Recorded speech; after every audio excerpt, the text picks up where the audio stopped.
Hello friends, मैं हूँ विनय पाठक। मैं आज कैजुअली जो है वो यूट्यूब पे एक जो है वो वीडियो देख रहा था। वो एक आईक्यू स्टडी करके चैनल है जो एक एक्स आईपीएस ऑफिसर साहब हैं वो चलाते हैं।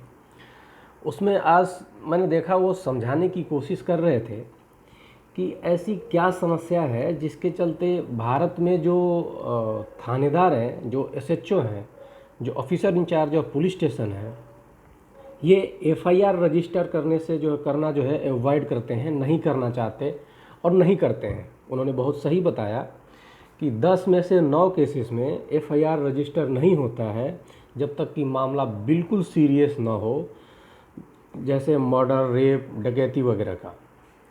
उसमें वीडियो में वो बेसिकली ये समझाना चाह रहे थे कि अब अगर हर केस को जो है वो रजिस्टर किया जाएगा तो रजिस्टर्ड केसेस की संख्या बहुत ज़्यादा हो जाएगी थाने में।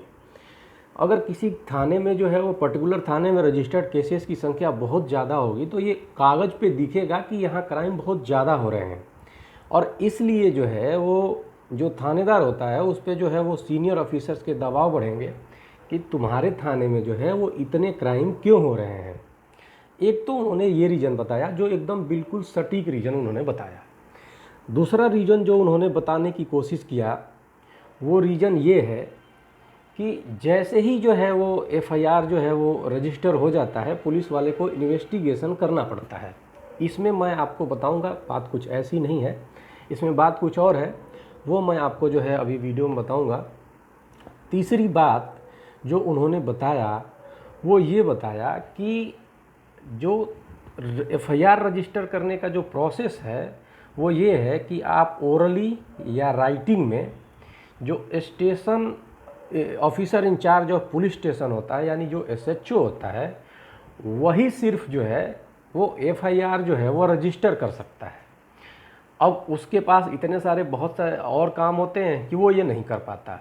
इसमें थोड़ी सी जो है वो मैं आपको चेंज बताऊंगा, ऐसा नहीं है। अच्छा, एक और चीज़ जो है मैं आपको आज जो है वो बताऊंगा, वो ये है कि अगर जो है वो एफआईआर रजिस्टर होता है तो क्या होगा, नहीं होता है तो क्या होगा, और एफआईआर का पर्पस क्या है, वो पर्पस फुलफिल नहीं होता तो आप क्या करोगे। दोस्तों, मैंने जो है एक वीडियो एफआईआर के बारे में अपलोड किया है, आप उसको भी देखें, फिर से मैं बता देता हूँ। और एक वीडियो मैंने क्लासिफिकेशन ऑफ ऑफेंस करके अपलोड किया है, उसमें डिफरेंट क्लास ऑफ ऑफेंस जो है वो बताए गए हैं। ऑफेंसेस के डिफरेंट क्लासिफिकेशन क्या है कोड ऑफ क्रिमिनल प्रोसीजर में, वो बताया गया है। फिलहाल मैं आपको सिर्फ जो है वो एक क्लासिफिकेशन बताऊंगा, और वो है cognizable and non cognizable offence. बहुत शॉर्ट में बताऊंगा। कॉग्निजेबल ऑफेंसेस वो हैं जिसमें पुलिस को बिना मजिस्ट्रेट के पावर के अरेस्ट करने का जो है वो पावर मिल जाता है बिना मजिस्ट्रेट के ऑर्डर के। और नॉन कॉग्निजेबल ऑफेंसेस वो हैं जिसमें ये पावर उनको नहीं मिलता। और ये कौन से ऑफेंसेस कॉग्निजेबल होंगे और कौन से नॉन कॉग्निजेबल होंगे, ये सीआरपीसी के फर्स्ट शेड्यूल में लिखा हुआ है। तो अब ये तो हो गया कॉग्निजेबल और नॉन कॉग्निजेबल ऑफेंसेस। ये मैं सिर्फ इसलिए बता रहा हूँ कि सीआरपीसी में जो एफआईआर का प्रोविज़न है, जो 154 धारा में दिया हुआ है, उसमें साफ साफ लिखा हुआ है कि एफआईआर जो है वो सिर्फ कॉग्निजेबल ऑफेंस के लिए ही होगा। तो वो सारे ऑफेंसेस कॉग्निजेबल हैं जिन्हें फर्स्ट शेड्यूल में कॉग्निजेबल बताया गया है। तो जो आप डेफिनेशन पढ़ेंगे कॉग्निजेबल की, तो वहाँ तो सिर्फ ये लिखा हुआ है कि कॉग्निजेबल ऑफेंसेस वो हैं जिसमें पुलिस पर्सनल को जो है वो बिना वारंट के अरेस्ट करने का पावर है। मैंने अपनी पिछली वीडियो में बताया, सिर्फ यही बात नहीं है।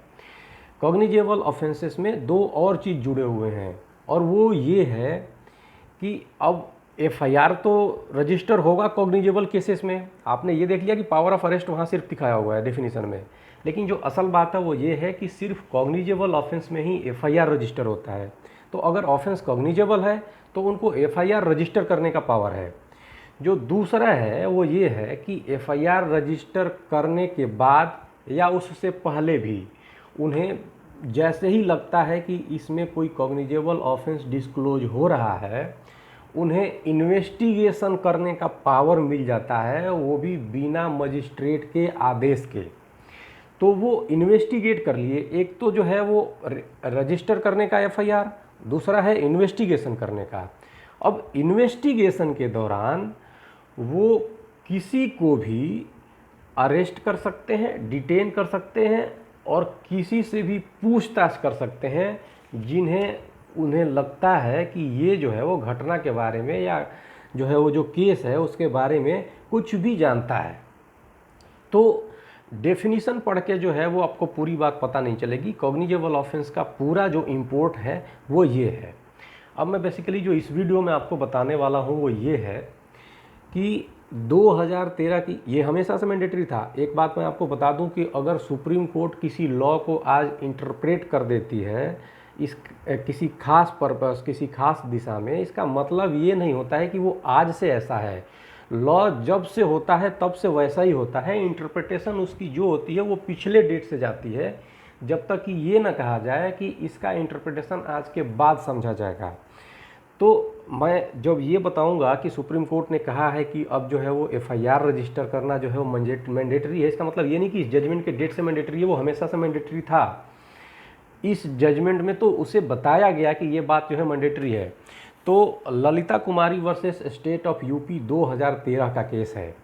इस केस में सुप्रीम कोर्ट ने एकदम बिल्कुल साफ कर दिया है कि अगर आप कोई भी ओरल या रिटेन इन्फॉर्मेशन एसएचओ को देते हैं, स्टेशन हाउस ऑफिसर को थाने में, और अगर उसके कंटेंट को पढ़ के कोई भी कॉग्निजेबल ऑफेंस हुआ है ऐसा डिस्क्लोज हो रहा है, तो एफआईआर लिखना मैंडेटरी है। उसके पास कोई और ऑप्शन नहीं है, एफआईआर लिखना ही पड़ेगा। और अगर वो ये कहता है कि नहीं जी, हमें पहले प्रिलिमिनरी इन्वेस्टिगेशन, इंक्वायरी, अगर हमें एफआईआर लिखने से पहले भी कुछ इंक्वायरी करने की ज़रूरत है, तो इसकी परमिशन जो है उसको बिल्कुल नहीं है। ये परमिशन जो है वो सिर्फ कुछ केसेस में दिए गए हैं, जो है मैट्रिमोनियल और family offences, commercial matters, medical negligence, corruption, और किसी भी ऑफेंस के एफआईआर लॉन्च कराने में अगर इनऑर्डिनेट डिले है, अगर कोई जो है वो 3 साल बाद, 2 साल बाद या काफ़ी दिन बाद कोई ऑफेंस रजिस्टर कराने आता है, तो इन केसेस में जो है प्रिलिमिनरी इंक्वायरी जो है हो सकता है। अब प्रिलिमिनरी इंक्वायरी जो है उसके लिए मैं आपको बता दूं, पहले तो इसमें टाइम लिमिट सेट है।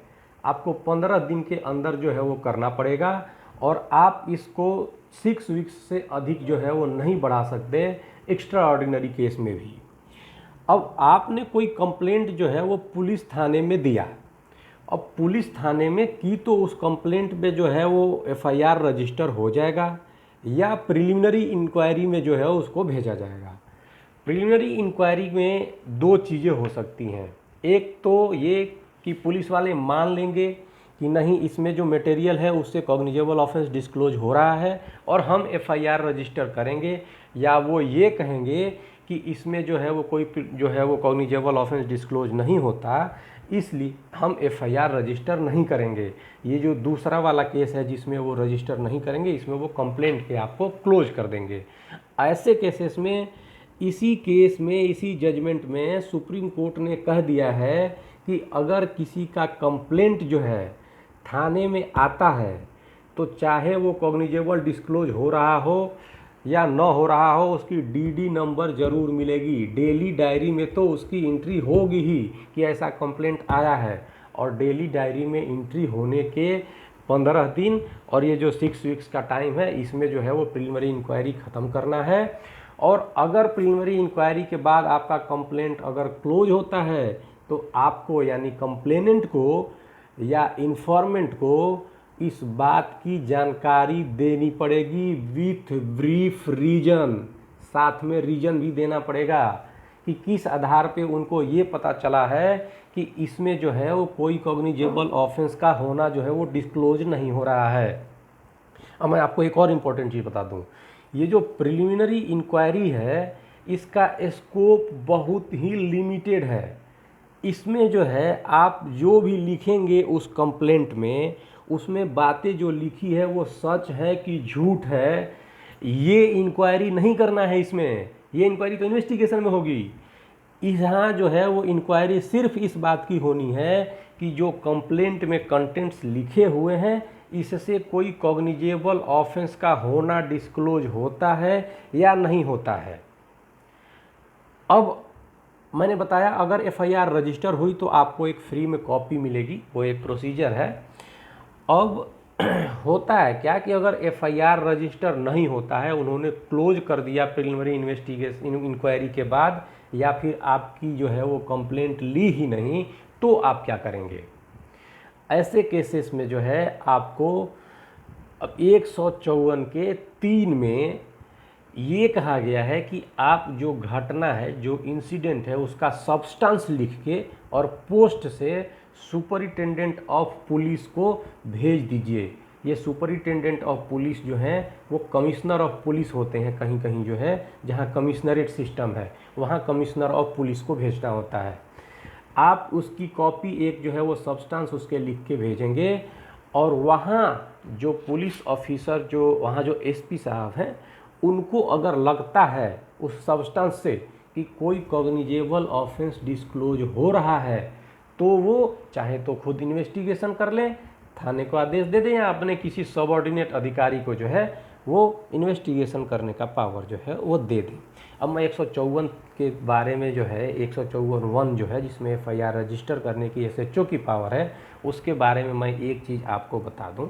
उसमें साफ साफ लिखा हुआ है कि अगर आप जो है कोई लिखित कंप्लेंट देते हैं तो ठीक है, और अगर आप ओरल देते हैं तो उसको जो है वो चाहे तो एसएचओ साहब खुद लिख लें या उनके डायरेक्शन में कोई और लिख ले।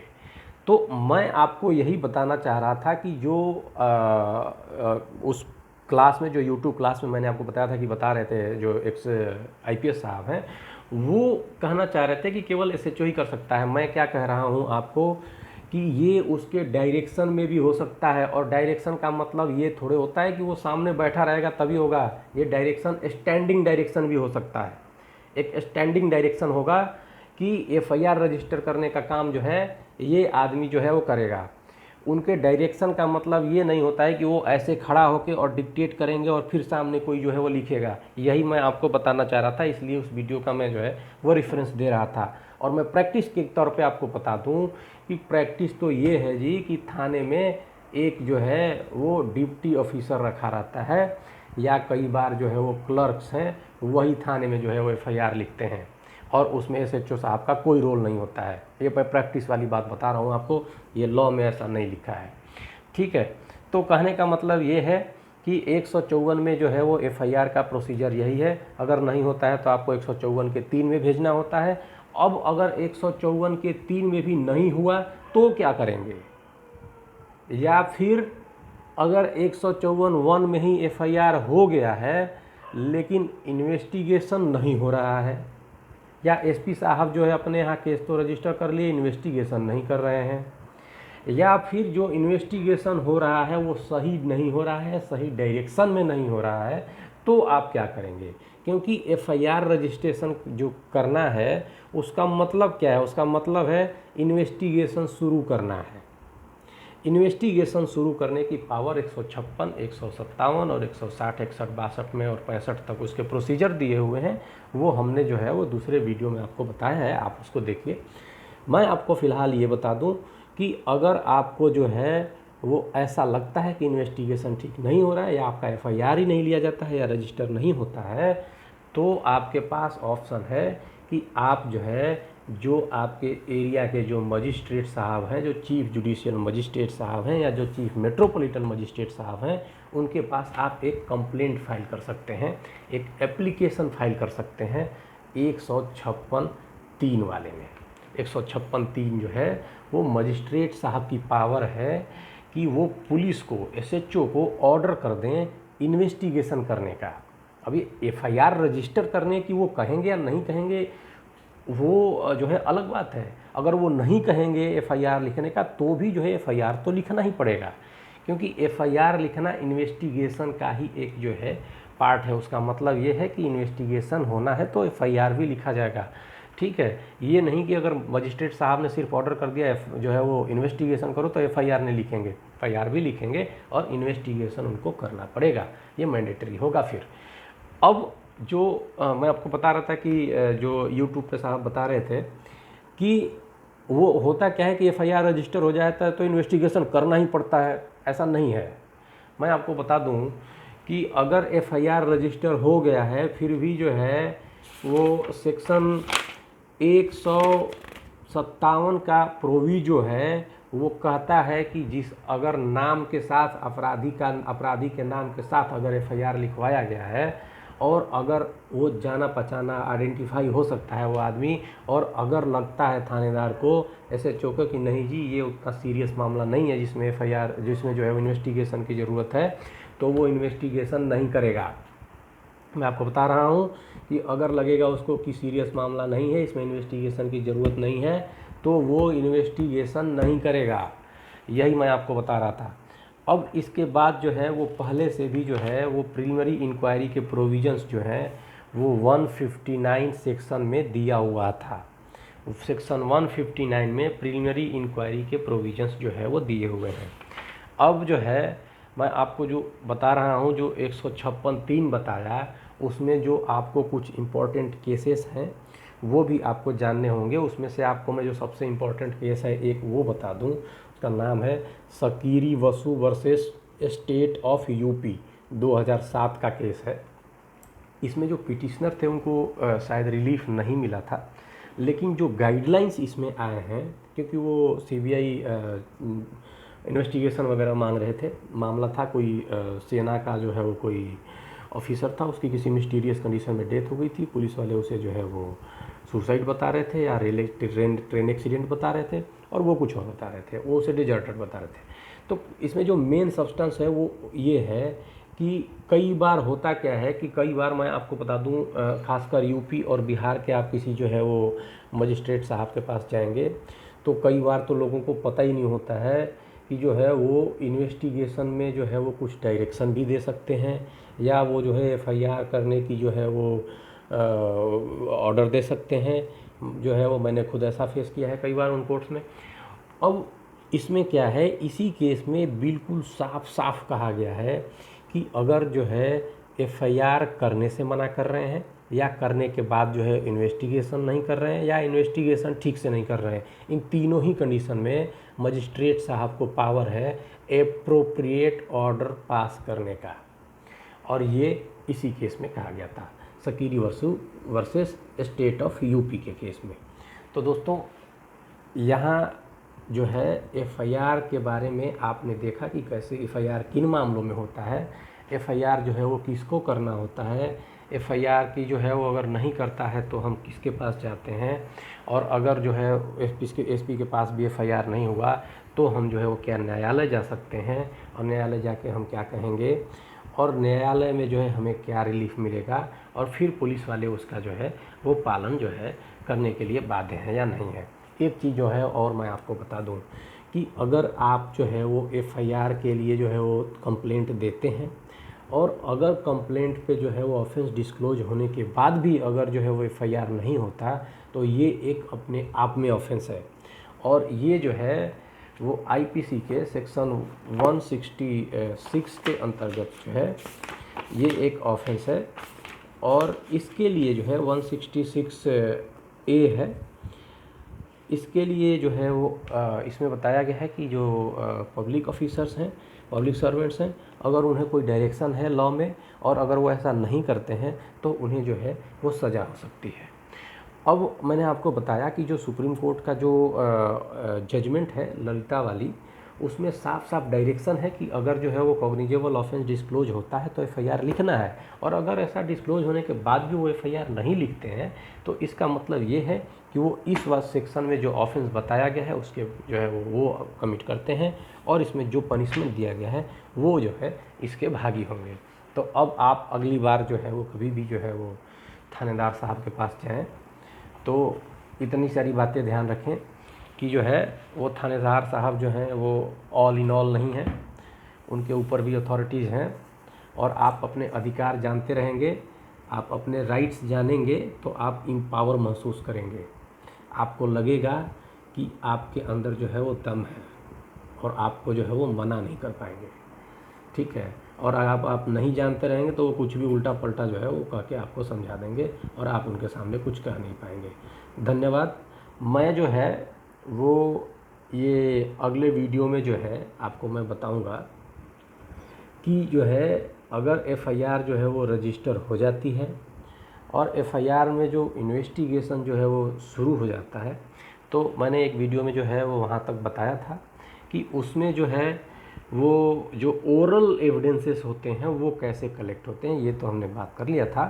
अगले वीडियो में मैं आपको बताऊंगा कि जो मटेरियल एविडेंसेस हैं या जो डॉक्यूमेंट्स वगैरह हैं वो कैसे कलेक्ट होते हैं, उसका क्या प्रोसीजर है, वो देश में कैसे होते हैं, विदेश में से अगर करना है तो कैसे करते हैं, अगर जो है वो थाने के ज़िले के या स्टेट के बाहर करना है तो कैसे करते हैं, और उसका क्या प्रोसीजर है।